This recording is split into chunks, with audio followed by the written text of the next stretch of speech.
来继续来看这个台积电宣布到美国扩大投资美金1000亿。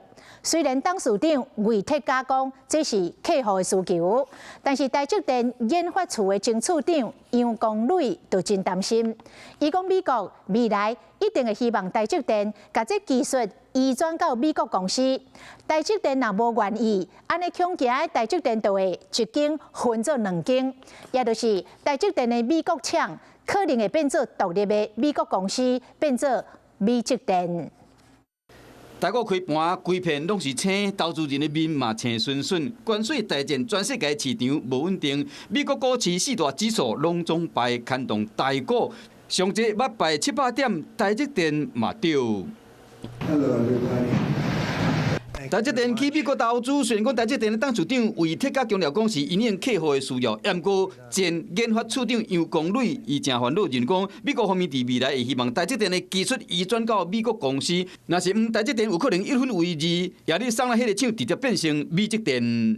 其实就是他下一个行政命令，直接征收这件事情就解决了。他们会等到台积电的6座厂全部完工，确定在美国落地生根了。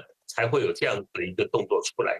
专家以铁托为例，美国政府确实有影响力。杨光磊嘛点出第二个问题：目前半导体市场上游设备材料由美国的厂商咧掌握，科技业会由的客户共款由美国的科技咧掌握。进前川普就说服台积电大客户苹果等于美国投资，就是以客户胁迫台积电，不得不到美国设厂。真正该课高关税的，应该是台积电的客户们，也就是说像 NVIDIA、AMD 这一类的 IC 设计大厂，乃至于苹果，他们的产品会回流到美国去，这个部分会经过美国的海关被科予高关税。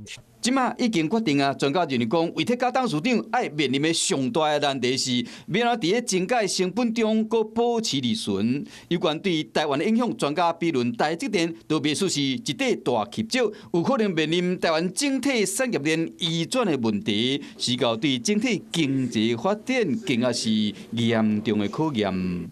Hello， 我是张新文。想要抢先掌握最及时的新闻资讯吗？赶快订阅、按赞、开启小铃铛，锁定华视新闻 YouTube 频道。